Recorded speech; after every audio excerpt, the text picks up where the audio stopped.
Mari Tuhan, nyatakan isi firman-Mu, beri hikmat kebijaksanaan, pewahyuan turun buat setiap kami umat-Mu. Biar kami diperlengkapi, biar kami dipersenjatai, dan biar kami lebih mengerti lagi firman-Mu atas setiap kehidupan kami pribadi lepas pribadi. Dan kami percaya Tuhan, hari ini Kau nyatakan isi hati-Mu buat setiap kami. Nyatakan isi hati-Mu buat hamba-Mu. Nyatakan isi hati-Mu buat setiap kami Tuhan. Dan kami percaya Tuhan, yang ilahi mengalir di tengah-tengah kami.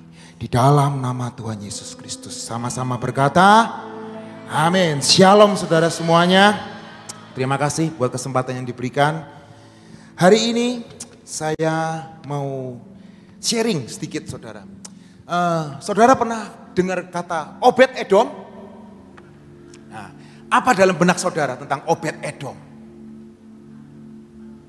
Tabut Allah, benar sekali saudara. Ketika kita mendengar Obed Edom, maka kita langsung mendengar suatu terserit atau tersirat tabut Allah. Betul saudara? Siapa ini Obed Edom saudara? Obed Edom itu di Alkitab dikatakan dia orang Gad. Saudara tahu orang Gad itu siapa? Yang sering kita dengar? Goliat orang Gad juga. Tapi saya percaya mungkin ada terjemahannya katanya Obed Edom itu salah satu dari suku Filistin.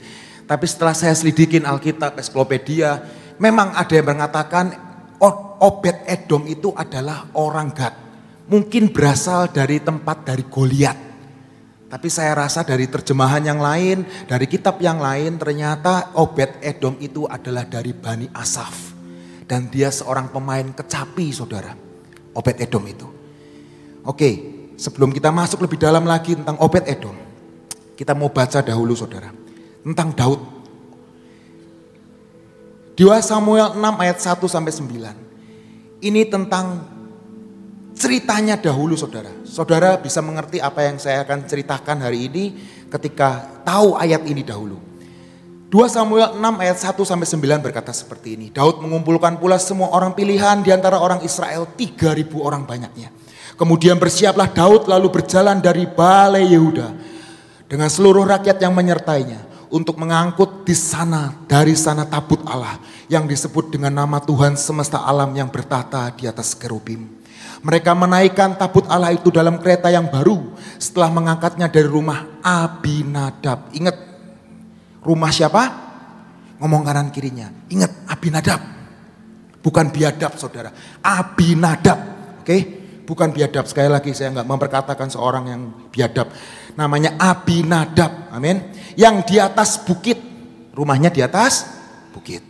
Lalu Usa dan Ahio, anak-anak Abinadab, mengantarkan kereta itu. Catat lagi. Lalu Usa dan Ahio, anak-anak Abinadab, mengantarkan kereta itu. Usa berjalan di samping tabut Allah itu, sedangkan Ahio berjalan di depan tabut itu. Daud dan seluruh kaum Israel menari-nari di hadapan Tuhan dengan sekuat tenaga. Diiringi nyanyian kecapi, gambus, rebana, kelentung, dan ceracap. Ketika mereka sampai ke tempat pengirikan Nakhon, maka Usa mengulurkan tangannya kepada tabut Allah itu, lalu memegangnya karena lembu-lembu itu tergelincir. Maka bangkitlah murka Tuhan terhadap Usa. Lalu Allah membunuh dia di sana karena keteledorannya itu. Ia mati di sana dekat tabut Allah itu. Ia mati di sana dekat tabut Allah itu. Daud menjadi marah karena Tuhan telah menyambar Usa demikian hebatnya. Maka tempat itu disebut orang Peres Usa sampai sekarang. Pada waktu itu Daud menjadi takut kepada Tuhan. Lalu katanya, bagaimana tabut Tuhan ini dapat sampai kepadaku? Kalau kita lihat kisahnya, kenapa kok sampai ke Kiryat Erabim? Itu tabut dikuasai, diambil orang Filistin ketika Saul kalah perang dengan Filistin saudara. Tabut menceritakan ketika tabut Allah itu ada di antara kita. Artinya adalah kemenangan. Artinya adalah victory. Karena Tuhan yang berjalan bersama kita. Tetapi hari itu Daud tidak ada tabut di Yerusalem. Dan dia harus ambil tabut itu ke kota Daud. Dan tabut itu ada di Filistin. Dikuasai oleh orang Filistin. Dan hari itu terjadi tulah yang sangat luar biasa di Filistin. Dan pada akhirnya tabut itu dikembalikan dengan sebuah kereta dan kerbau. Ditarik tanpa orang dari Filistin ke tempatnya. Tadi kita ngomong apa tadi? Bale Yehuda. Amin saudara. Dan ada ayat lagi berkata sini. Seperti ini. Lalu 1 Samuel 7 ayat 1 dan 2. Lalu orang-orang Kiryat Yearim datang. Mereka mengangkut tabut Tuhan itu dan membawanya ke dalam rumah Abinadab yang di atas bukit. Itu 1 Samuel berkata gitu. Dan Eleazar anaknya mereka kuduskan untuk menjaga tabut itu. Sejak saat itu tabut itu tinggal di Kiryat Yearim. Berlalulah waktu yang cukup lama, yaitu 20 tahun. Dan seluruh kaum Israel mengeluh kepada Tuhan. Hari itu tabut Allah ada di rumah Abinadab. Bisa ngerti sampai saat ini saudara? 20 tahun. Amin saudara. Dan Raja Daud orang yang cinta dan rindu akan Tuhannya. Betul saudara? Dia mengerti akan kedahsyatan dari sebuah tabut ini. Arti dari kehadiran Tuhan ini. Dan itu yang membuat Daud berikhtiar. Tabut ini harus balik ke kota Daud. Yaitu Yerusalem, kota Allah. Amin. Dan hari itu, tetapi masalahnya gimana caranya untuk memindahkan tabut itu. Betul saudara? Caranya. Gimana caranya? Secara gak sadar saudara. Mereka meninggalkan kitab Taurat. Padahal di Bilangan 4 ayat 15. Harun dan anak-anaknya selesai menudungi barang-barang kudus dan segala perkakas tempat kudus pada waktu perkemahan akan berangkat. Kalau mau berangkat ketika waktu zaman Musa, semua yang kudus itu ditudungi. Tidak boleh terlihat. Dan harus diusung saudara, betul? Barulah orang-orang Kehat boleh masuk ke dalam untuk mengangkat barang-barang itu. Tapi janganlah mereka kena kepada barang-barang kudus itu. Nanti mereka mati. Jadi itulah barang-barang di kemah pertemuan yang harus diangkat di Bani Kehat. Dengan singkat saya ceritakan ini saudara. Dalam waktu yang singkat ini saya ceritakan. 1 Tawarikh 15 ayat 13 sampai 15. Di situ Daud berkata, sebab oleh karena pada pertama kali kamu tidak hadir, maka Tuhan Allah kita telah menyambar. Ceritanya Daud ini lagi ngomong sama imam-imamnya, kamu enggak ikut waktu itu, jadinya disambar itu usaha.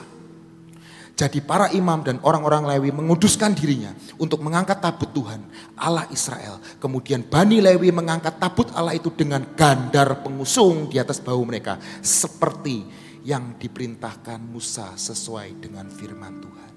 Setelah kecalahan itu mereka ada kesempatan sekali lagi. Berikhtiar sekali lagi. Sebab apa? Nah ini sebabnya sebab apa? Daud pada waktu itu sudah marah loh. Dan dia ngembelok. Udah gak jadi. Taruh aja di rumah Obed-Edom. 2 Samuel 6 ayat 10 dan 12. Sebab itu Daud tidak mau memindahkan tabut Tuhan itu ke tempatnya, ke kota Daud. Tetapi Daud menyimpang dan membawanya ke rumah Obed-Edom orang Gad itu. Makanya ada penerjemahan yang mengatakan jangan-jangan Obed-Edom ini orang Filistin. Tapi ternyata Gad itu adalah salah satu kota di Lewi saudara. Bagian dari Lewi namanya kota Gad. Dan Tuhan memberkati Obed-Edom dan seisi rumahnya. Diberitahukanlah kepada Raja Daud. Demikian Tuhan memberkati seisi rumah Obed-Edom dan segala yang ada padanya. Oleh karena tabut Allah itu. Lalu Daud pergi mengangkut tabut Allah itu dari rumah Obed-Edom ke kota Daud dengan sukacita. Mungkin dari kisah ini saya cuma ngambil kutip-kutip kayaknya singkat. Oh tabut, oh nyamber usah, akhirnya ditaruh di rumah Obed-Edom, akhirnya dengar oh Obed-Edom diberkatin, Daud pengen juga diberkatin, diambil. Tapi saudara, kalau kita lihat kisahnya saudara, kita mau tahu sendiri. Abinadab 20 tahun bersama dengan tabut itu. Bahkan saya tidak tahu umurnya Usa dan Eleazar anaknya Abinadab itu berapa. Tapi saya rasa masih muda. Sejak masa kecilnya Usa sudah melihat tabut itu di rumah mereka. Dan hari itu Abinadab dan keluarganya tidak pernah memandang sesuatu yang harus dihormati, sesuatu yang harus dihargai. Dia menganggap biasa, dia menganggap sesuatu yang biasa. Ini tabut biasa, bukan tabut Tuhan. Bahkan mungkin Usa ketika waktu kecil main bola, atau ketika dia waktu kecil main kelereng di depan tabut itu, dan tidak pernah terjadi apa-apa. Dan Abinadab 20 tahun bersinggungan satu rumah dengan tabut itu. Dia tidak pernah merasakan apa-apa dan tidak pernah diberkati apa-apa. Tapi yang aneh, ketika tabut itu ada di rumah Obed-Edom selama 3 bulan. Saudara bisa lihat di Alkitab, Obed-Edom diberkati Tuhan luar biasa. Di dalam masa kini, berapa tahun kita sudah ikut Tuhan? Berapa tahun kita sudah dibaptis? Berapa tahun kita sudah kepenuhan Roh Kudus? Berapa tahun kita bersinggungan dengan yang namanya bahasa roh? Berapa tahun kita bersinggungan dengan yang namanya Tuhan yang Maha Hadir? Tapi kita tidak pernah berubah hidup kita. Dan seringkali kita melihat orang-orang yang baru datang, mungkin baru 3 bulan ikut Tuhan, atau bahkan yang lebih ekstrim.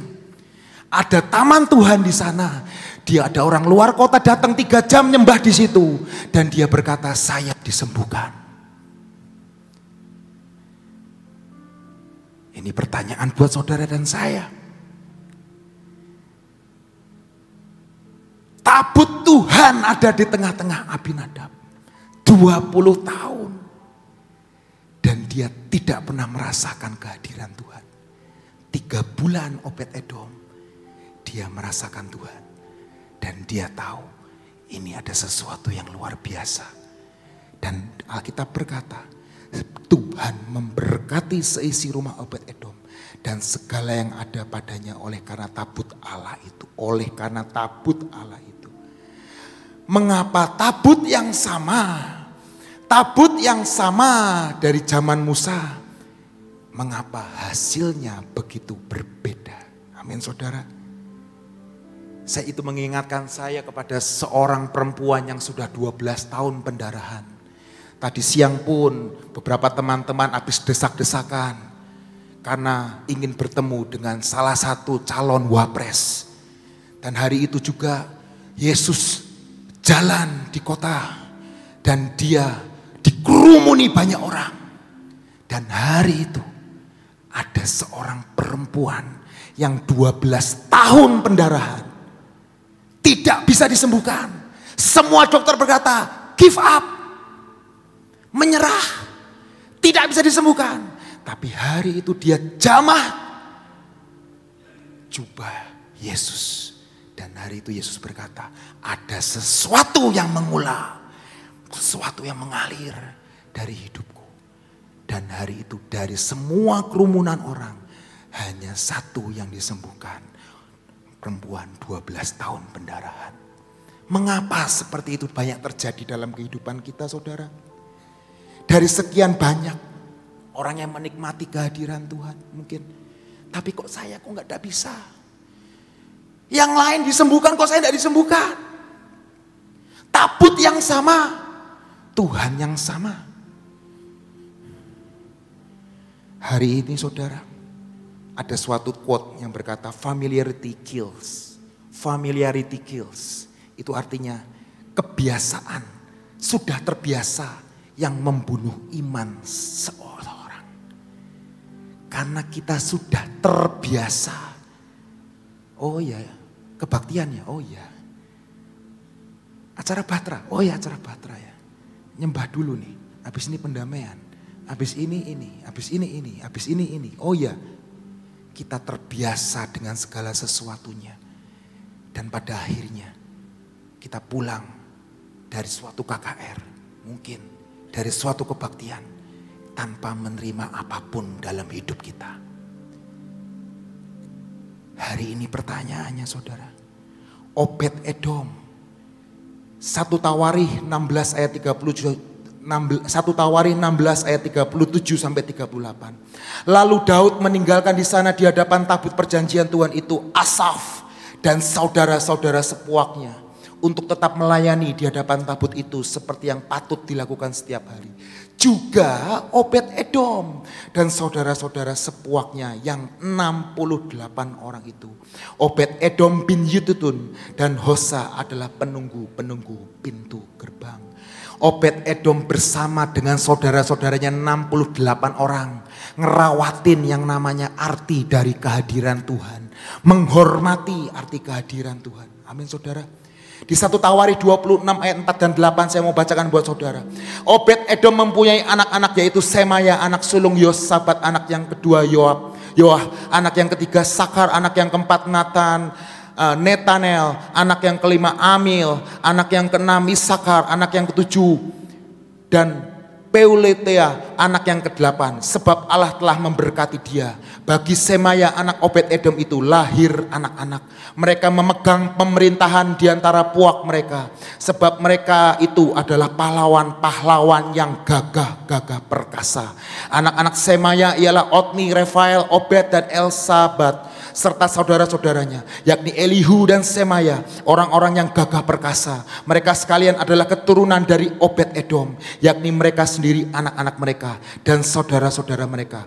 Masing-masing orang yang gagah perkasa, cakap untuk pekerjaan itu. 62 orang jumlahnya dari Obed Edom. Hari itu mungkin secara fisik tabutnya diambil ke kota Daud. Tapi percayalah saudara, tabut Tuhan tidak pernah berpisah dari keluarga Obed Edom. Dan hari ini, tempat ini ada tabut Tuhan. Maupun secara fisik maupun secara tidak fisik, ada tabut Tuhan, ada kehadiran Tuhan. Mari kita rasakan, mari kita hormati. Dan percayalah saudara, itu semua akan menjadi bagian saya dan saudara dan keturunan-keturunan saudara. Keturunan saudara akan jadi orang-orang yang gagah perkasa, orang yang cakap. Amin. Selanjutnya saudara, apa yang mau saya sampaikan hari ini? Ada tabut, ada hadirat Tuhan. Artinya apa saudara? Di dalam tabut, kalau saya mau artikan, ini seperti saving deposit saudara, seperti berangkas. Ini dalamnya itu bisa dibuka saudara. Ini miniatur dari CV Shalom. Tapi kalau aslinya itu di dalamnya itu ada benda-bendanya saudara. Ada benda-bendanya. Satu, kita mau baca dari Ibrani. Ibrani 9 ayat 4 dan 5. Ibrani 9 ayat 4 dan 5 di situ berkata, di situ terdapat mezbah pembakaran ukupan dari emas dan tabut perjanjian yang seluruhnya disalut dengan emas. Di dalam tabut perjanjian itu tersimpan buli-buli emas berisi mana. Apa saudara? Mana. Tongkat Harun yang pernah bertunas dan loh-loh batu yang bertuliskan perjanjian. Ada 3. Dan di atas kedua keruk kemuliaan yang menaungi tutup pendamaian. Tetapi hal ini tidak dapat kita bicarakan sekarang secara terperinci. Amin. Saya juga sama, gak bisa terperinci saudara. Waktunya cuma 26 menit, 25 menit. Yang pertama sebut buli-buli emas berisi mana. Saudara tahu mana? Mana itu lucu. Hari 1 sampai hari ke-6 datang. Hari ke-7 gak datang. Betul? Hari ke-1, ke-2, ke-3, ke-4, ke-5 boleh ambil secukupnya. Buat hari itu aja. Hari ke-6 kamu dobelin. Karena besok hari Sabat. Artinya apa sih saudara? Kenapa buli-buli itu harus disimpan, di dalamnya ada mana? Saudara tahu hari 1 sampai hari ke-5 mana itu busuk. Tapi hari ke-6 gak busuk. Orang mau cari hari ke-7, cari mana? Di luar, gak ada. Artinya itu adalah Jehovah Jireh dalam hidup setiap kita. Dia menjamin hidup saudara dan saya hari demi hari. Dan percayalah, dia Tuhan yang tidak pernah meninggalkan saudara dan saya. Amin. Dia berkata, di dalam tabut ini nak, ada buli-buli emas yang di dalamnya ada mana. Artinya ketika kita melihat tabut ini, kita melihat penyertaan Tuhan. Kita melihat Jehovah Jireh. Dia Tuhan yang menyediakan. Dia Tuhan yang menyediakan setiap kita, tidak akan pernah kekurangan. Amin. Itu yang pertama saudara. Di Filipi 4 ayat 19 berkata, menguatkan apa yang saya katakan. Filipi 4 ayat 19, Allahku akan memenuhi segala keperluanmu menurut kekayaan dan kemuliaannya di dalam Kristus Tuhan. Dia Tuhan penyedia yang ajaib. Amin. Dan dia Tuhan yang pengen kita hidup di dalam kecukupan dan bahkan kelimpahan. Amin. Mari dekat dengan tabut itu. Mari dekat dengan Tuhan yang menciptakan kita. Maka dia Tuhan yang akan menyertai kita sampai akhir hidup kita. Sampai finish strong. Amin. Benda yang kedua adalah tongkat Harun yang bertunas saudara. Tongkat Harun yang bertunas. Dikatakan di bilangan itu ketika itu terjadi pertikaian saudara. Siapa yang lebih besar? Siapa yang berhak menjadi imam? Masa cuma Harun? Harun itu saudara kakaknya Musa. Hari ini kami mau pemimpin yang lain. Kami mau imam yang lain. Dan hari itu Tuhan berkata, semua tongkat-tongkatnya dikumpulin. Betul saudara? Dan semua dikumpulin. Dan bilangan 17 ayat 8. Ketika Musa keesokan harinya masuk ke dalam kemah hukum itu, maka tampaklah tongkat Harun dari keturunan Lewi telah bertunas, mengeluarkan kuntum, mengembangkan bunga, dan berbuah-buahkan badam. Hari ini setiap kita harus tahu yang namanya otoritas di atas kita.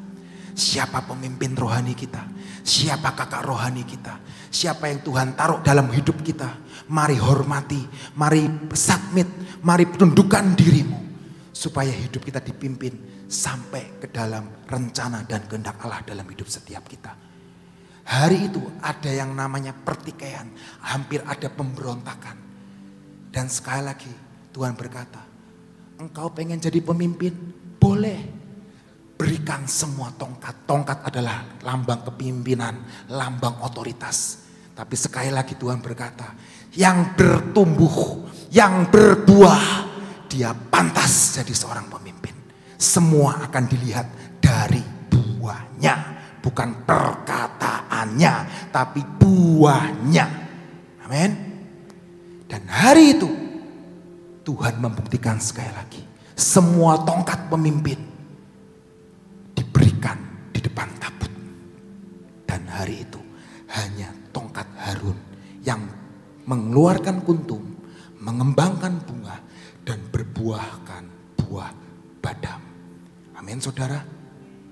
Dan hari itu juga tongkat Harun mengingatkan hal yang diingatkan pada setiap kita tentang salib Kristus. Hari ini saudara, bukankah Yesus digantung di sebuah kayu?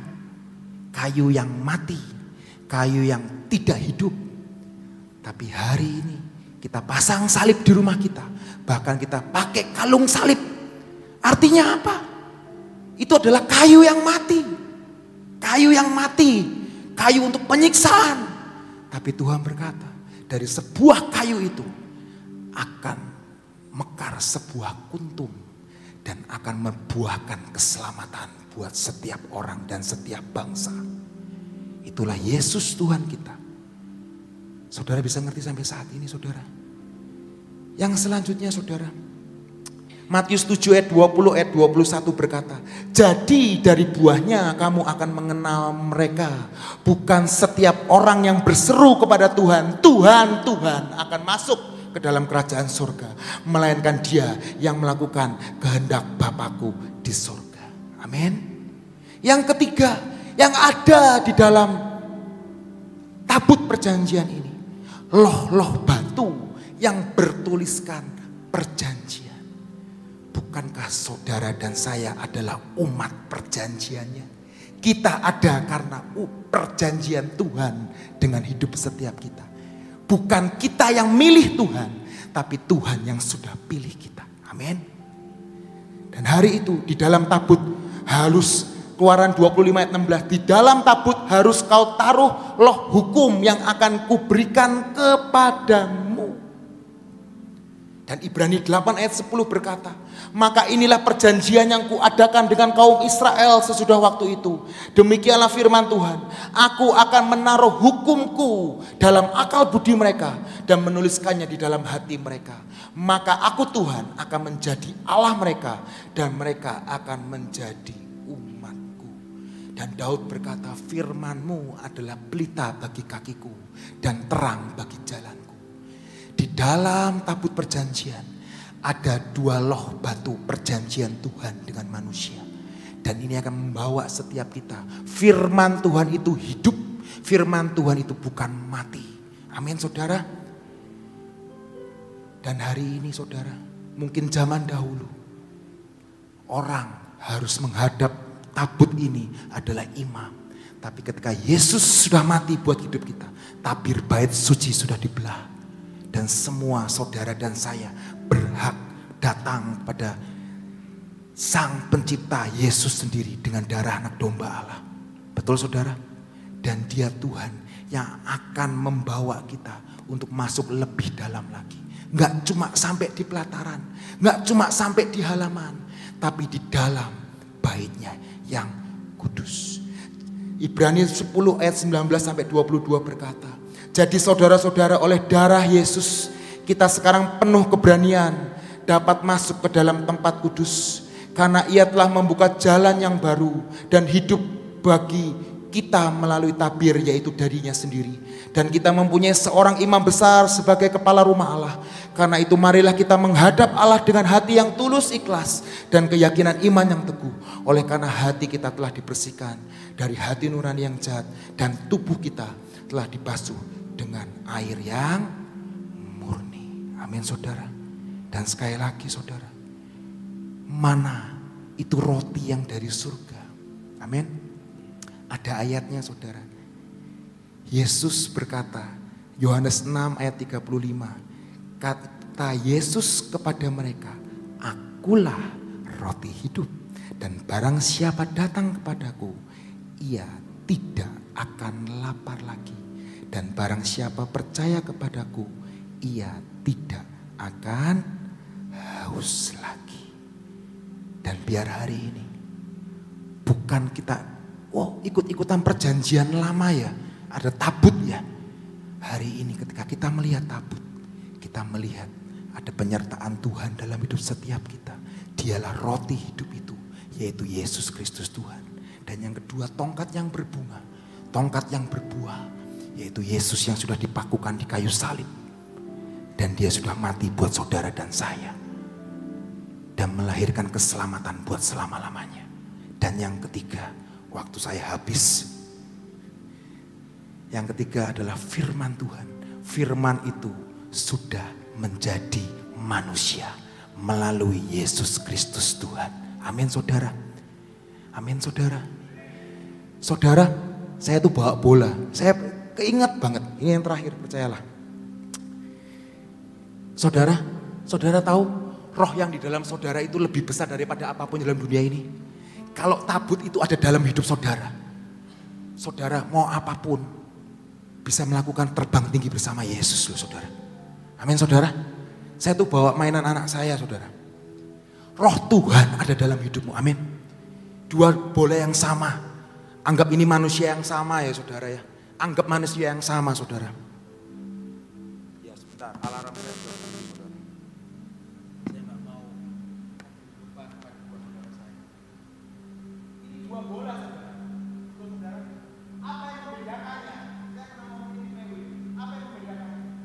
Ketika dunia membanting saudara dengan tekanan apapun.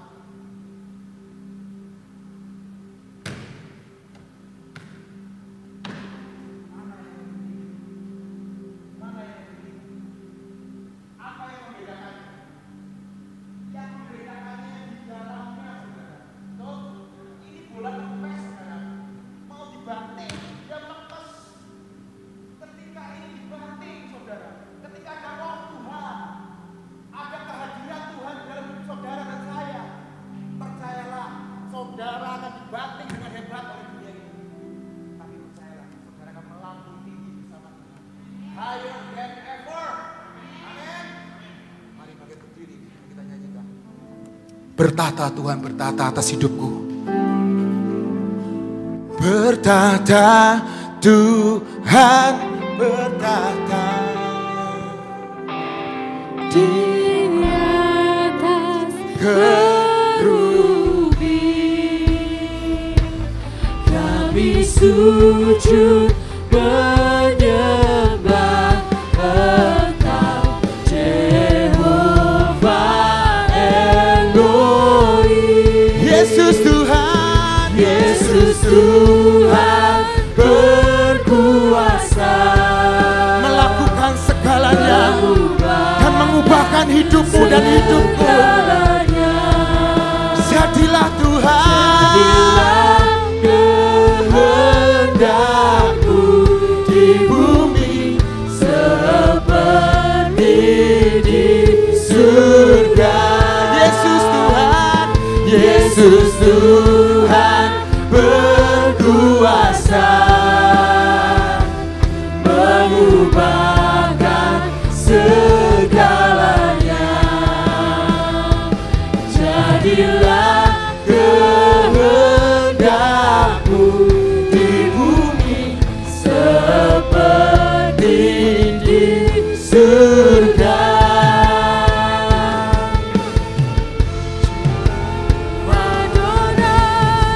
Jehovah Adonai, Jehovah Shammah, Jehovah Elohim, Jehovah Adonai, Jehovah Makadesh, Jehovah Shammah.